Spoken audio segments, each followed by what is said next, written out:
Welcome to Gyandhara people teacher online study point. और आज का जो हमारा टॉपिक है वो है maturation and training and its educational implication.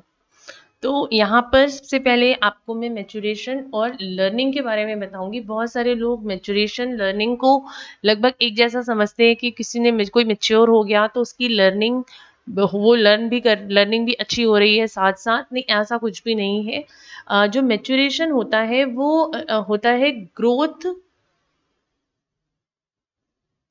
With in individual. जो ट्रेड्स पहले से हैं किसी व्यक्ति में वो और कहते हैं ना पक जाना, उनका प्रत्यक्ष रूप से प्रकट हो जाना, इसको हम मैच्योरेशन कहते हैं। जबकि जो लर्निंग होती है वो all time all all aspects में होती है, सोशल, इकोनॉमिकल, सभी तरीके की। तो आप जैसे कि स्लाइड में भी देख सकते हैं, यहाँ पे लिखा भी हुआ है it is only a matter of time. कोई ऐसा स्टिमुलाई नहीं है जो मैच्योरेशन को ला सके, केवल समय ही ऐसा होता है जिसके साथ मैच्योरिटी किसी भी इंसान के अंदर आ पाती है। ठीक है, तो मैच्योरेशन में सिर्फ दो ही फैक्टर इन्वॉल्व होते हैं, टाइम और रिफ्लेक्स, जो कि आप यहाँ पे देख सकते हैं, टाइम और रिफ्लेक्स। जबकि जो लर्निंग होती है उसमें कई फैक्टर्स होते हैं, एक्सपीरियंस होता है, नॉलेज होता है, हम प्रैक्टिस कितनी कर रहे हैं लर्न चीज़ों की, इन्वायरमेंट हमारा कैसा है। और यही मैच्योरेशन जो है ये यही टाइम के साथ ही लर्निंग के साथ साथ होता जाता है। ठीक है, आई होप कि आपको मैच्योरेशन और लर्निंग समझ में आई होगी। Now, effects of maturation on growth and development. तो मैंने बताया ना कि मैच्योरेशन क्या है। Maturation is ripening of inherited traits. ये है मैच्योरेशन। तो इसका इफेक्ट क्या होगा ग्रोथ और डेवलपमेंट पे?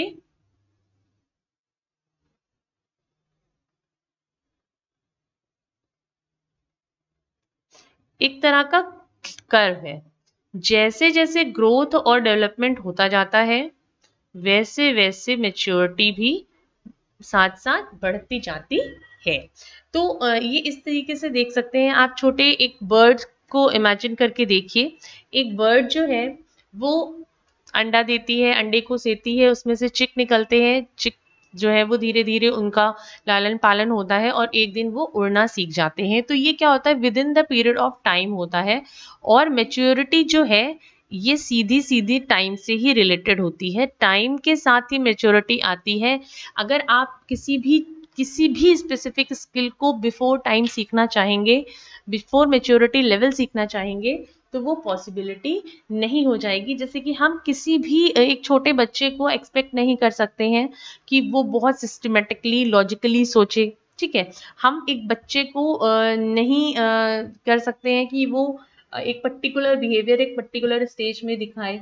हम 6 महीने के बच्चे से एक लिंग्विस्टिक अप्रोच की बात नहीं कर सकते हैं, और उसको एक सर्टेन लेवल तक ग्रो होना पड़ता है to show certain kind of development stages. और इसी वजह से आपको पता है कि हमारी डेवलपमेंट स्टेजेस होती हैं। जैसे इन्फेंसी स्टेज होती है, चाइल्डहुड होती है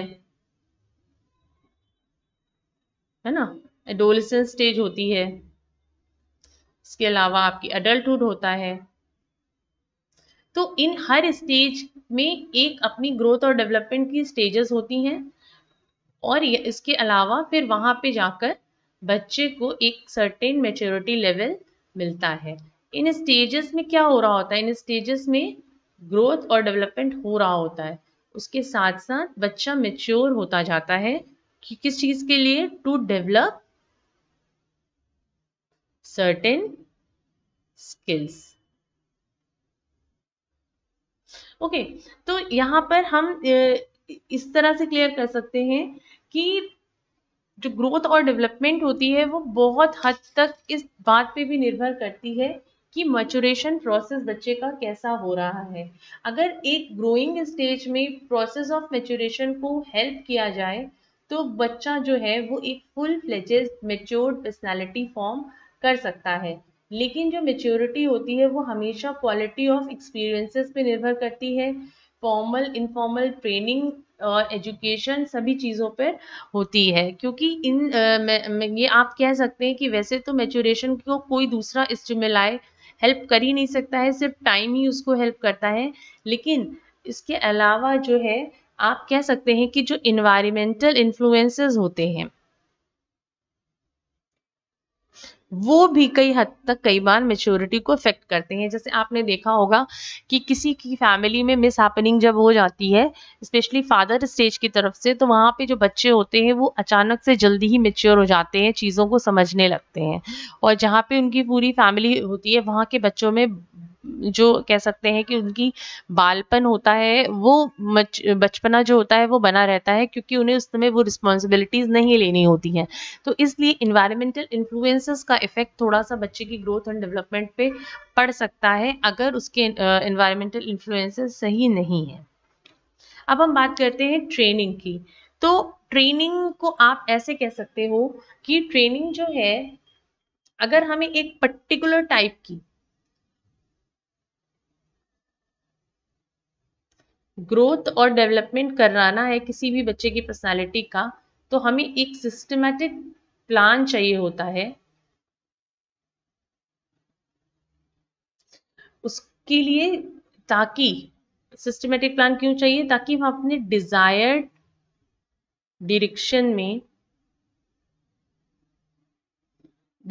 डायरेक्शन में क्या कर सके, पर्सनालिटी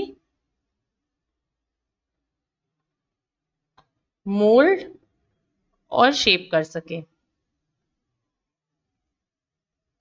ठीक है। और ये क्या होता है, ये कैसे होगा, थ्रू फॉर्मल इनफॉर्मल एक्सपीरियंसेस के थ्रू, एजुकेशन के थ्रू, लर्निंग के थ्रू, ताकि हम बच्चे की पर्सनालिटी को मोल्ड और शेप कर सकें। तो ये जो सिस्टमैटिक प्लान की हम बात करते हैं ताकि हम वो चीज हासिल कर सकें जो हमें चाहिए, दैट इज ट्रेनिंग। ठीक है। और वो ट्रेनिंग ये सभी चीजें हैं, चाहे हम उसे एक्सपीरियंस दें, चाहे हम उसे एजुकेशन प्रोवाइड करें, चाहे हम उसकी लर्निंग इनहेंस करें, ये सब कुछ ट्रेनिंग का ही पार्ट होता है। अब ट्रेनिंग किन मेन चीज़ों पे निर्भर करती है, सबसे पहला ट्रेनिंग का क्या काम होता है, ट्रेनिंग का जो ऑब्जेक्ट होता है, आप ये ऐसे कर लीजिए कि जो ऑब्जेक्टिव होता है ट्रेनिंग का, किसी भी प्रकार की हम ट्रेनिंग बच्चे को देते हैं या किसी भी इंडिविजुअल को देते हैं तो ऑब्जेक्टिव होता है ट्रेनिंग का, वो होता है बिहेवियरल चेंज। ठीक है। डिजायर्ड मॉडिफिकेशन ऑफ पर्सनैलिटी, यही एक किसी भी ट्रेनिंग का ऑब्जेक्टिव होता है और इसके ही लिए हम बहुत सारे प्रोग्राम्स चलाते हैं। और एक जो एजुकेशन है ये एक तरह का फॉर्मल ट्रेनिंग प्रोग्राम होता है जिससे हम इंडिविजुअल पर्सनालिटी को पर्टिकुलर ग्रोथ एंड डेवलपमेंट की डायरेक्शन में लेकर जाते हैं। और स्टेप बाय स्टेप हो जाने की वजह से हम एक वेल स्ट्रक्चर्ड एक्सपीरियंसेस बच्चों को देते हैं स्कूल में और घर में, चाहे पेरेंट्स उनके, ताकि वो उनकी एक पर्टिकुलर अच्छी सी ट्रेनिंग हो सके उनकी पर्सनालिटी निखरने में। Now effect of training on growth and development, सबसे पहले हम बात करते हैं यहाँ पे फिजिकल ट्रेनिंग की। अगर हम फिजिकल ट्रेनिंग की बात करें तो फिजिकल ट्रेनिंग अगर अच्छी होती है बच्चे की तो वहाँ पर बच्चे की फिजिकल हेल्थ बहुत अच्छी रहती है। अगर हम उसको प्रॉपर ट्रेनिंग देते हैं, इसीलिए कहा जाता है कि बच्चे बहुत सारा खेलें। अगर हम उसको मेंटल जो एबिलिटीज होती हैं इन्हें भी हम बहुत हद तक इम्प्रूव कर सकते हैं। जो ब्रेन गेम्स होते हैं ना, ब्रेन वाले गेम्स होते हैं, उनको खिलाकर बच्चों को, सुडुकू पजल्स हैं, सुडुकू है, और आईक्यू वाले जो क्वेश्चंस होते हैं, इनको सॉल्व करके हम एक तरह की फिजिकल ट्रेनिंग देकर, सॉरी, मेंटल ट्रेनिंग भी बच्चों को दे सकते हैं, जिससे उनकी पर्सनालिटी पे इफेक्ट पड़ सकता है। थर्ड है इमोशनल ट्रेनिंग। इमोशनल ट्रेनिंग सबसे ज़्यादा अच्छा पेरेंट्स दे सकते हैं घर में बच्चों को। उससे क्या होगा कि बच्चा जो है एक स्ट्रॉन्ग इंडिविजुअल बनकर निकल सकता है, अगर उसकी इमोशनल ट्रेनिंग दी है। उसको अपने इमोशंस को रेगुलेट करना छोटे में बच्चे को नहीं आता है, हमें बच्चे को सिखाना होता है इस चीज़ को। और ये तब सिखाया जा सकता है जब हम बच्चे को हमेशा जज ना करें और उसकी जो बिहेवियर है, इमोशनल बिहेवियर, उसका रीज़न ढूंढकर उसको सही गाइडेंस प्रोवाइड करें। Now fourth is the training for the society. अगर सोसाइटी एटिकेट्स बच्चे को सिखाने हैं तो वहाँ पे बच्चे को सोशल ट्रेनिंग देनी होगी, जो कि हमारे स्कूल्स करते हैं, ताकि हमारा जो बच्चा है वो एक अच्छा सिटीजन बनकर स्कूल से निकले। सबसे पहला हमारे स्कूलों का उद्देश्य यही होना चाहिए। Now the fifth and important point is aesthetic training. Aesthetic training का मतलब ये है कि बच्चे को अपनी भाव प्रकट करना, अपनी चीज़ों को अच्छे से ऑर्गेनाइज करके रखना, उसके अलावा नेचर लेवल बनना, सीकर ऑफ सत्यम शिवम सुंदरम, एक आर्टिस्ट, एक टेम्परामेंट, एक क्रिएटिव टैलेंट, एक ऐसा व्यक्ति जो अगर धरती पर है तो उसे कह सकते हैं ना, टर्निंग अर्थ इनटू हेवन। मतलब ऐसी ऐसी सोल्स बनाना, ऐसे लोगों को इस तरीके से ट्रेनिंग देना कि वो धरती पर कुछ इतना अच्छा करें कि हमारी धरती स्वर्ग जैसी बन जाए। तो ये सब ट्रेनिंग के द्वारा पॉसिबल है और इसका रिजल्ट हम देखते भी हैं अपने बच्चों की पर्सनैलिटी पे। Now relationship between maturity and training. अगर आप रिलेशनशिप की बात करें तो दोनों का ही एक पर्पस होता है, चाहे आप मेच्योरिटी की बात करें प्लस ट्रेनिंग की बात करें। देखिए, मैंने आपको बताया मेच्योरिटी किसके साथ बढ़ेगी, टाइम के साथ, और ट्रेनिंग किसके साथ बढ़ती है, एक्सपीरियंस के साथ। ठीक है, तो एक्सपीरियंस और टाइम जब मिल जाते हैं, इन दोनों का काम क्या होता है, इन दोनों का काम यही होता है, हेल्पिंग मॉडिफाइंग बिहेवियर। इसमें दोनों ही चीजें हैं। अगर टाइम पे, अगर मेच्योरिटी टाइम है, उस समय अगर ट्रेनिंग नहीं दी जाए, ठीक है, तो भी ये चीज पॉसिबल नहीं है। अगर ट्रेनिंग दी जा रही है, लगातार स्टिमुलाई दिया जा रहा है, लेकिन एज नहीं है, एज ऑफ मेच्योरिटी नहीं है, तो भी ये पॉसिबल नहीं हो सकता। ठीक है, तो इसीलिए सही टाइम मेच्योरिटी का हो और उसी समय सही ट्रेनिंग दे दी जाए, तो हमारी ये मॉडिफाइंग बिहेवियर की पर्सनालिटी बन सकती है। तो आई होप आपको क्लियर हो गया होगा कि मेच्योरिटी हमेशा, ट्रेनिंग और मेच्योरिटी साथ साथ होनी चाहिए, ताकि हमारे बेस्टेस्ट रिजल्ट आ सके किसी भी बच्चे में। अब हम बात करते हैं एजुकेशनल इम्प्लीकेशंस की। तो यहाँ पर एक बहुत बढ़िया सी कोटेशन से, या आप कह सकते हैं एक मुहावरे से, मैं आपको इस चीज को समझाती हूँ। एक मुहावरा आप लोगों ने सबने सुना होगा, hit the iron when it is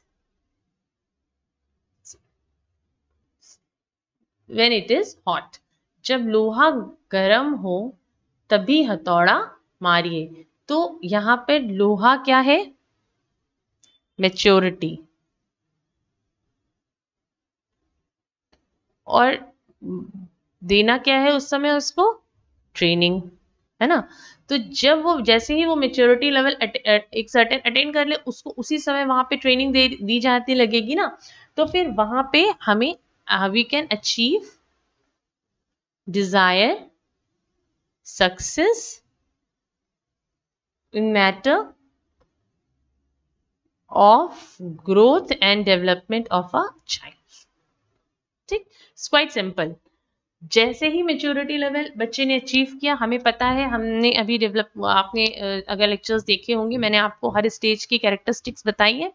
तो जैसे ही एक सर्टेन स्टेज पे बच्चा आता है, एक सर्टेन एज को अटेंड करता है, ठीक है, उसका मेच्योरिटी लेवल आ चुका होता है उस एज का, उसी समय उसको उसकी ट्रेनिंग जब मिल जाती है तो बच्चे की जो सक्सेस लेवल है वो अपने आप ही डेवलप हो जाती है।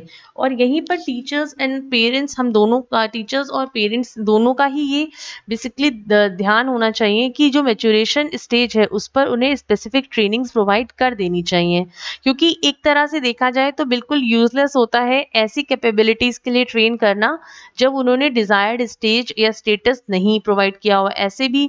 और इस तरह से ये भी एजुकेशनल एरर कहा जाएगा कि एक एप्रोप्रिएट जो टाइम होता है उस समय अगर आपने बच्चे को पर्टिकुलर एरिया में ट्रेनिंग नहीं दी तो भी वो बच्चा डिजायर्ड सक्सेस हासिल नहीं कर पाएगा, है ना। तो ये भी एक एजुकेशनल एरर है। तो टीचर्स एज वेल एज जो पेरेंट्स होते हैं, दोनों को ये ध्यान रखना होता है कि एज एप्रोप्रिएट एक्सपीरियंसेस बच्चे को देते रहें for growth development of a child. I hope आपको मेच्योरिटी और ट्रेनिंग का कॉन्सेप्ट समझ में आ गया होगा। If you don't understand anything then you can comment me and I will explain you again. So thanks for watching Gyan Dhara, and please like, share and subscribe my channel.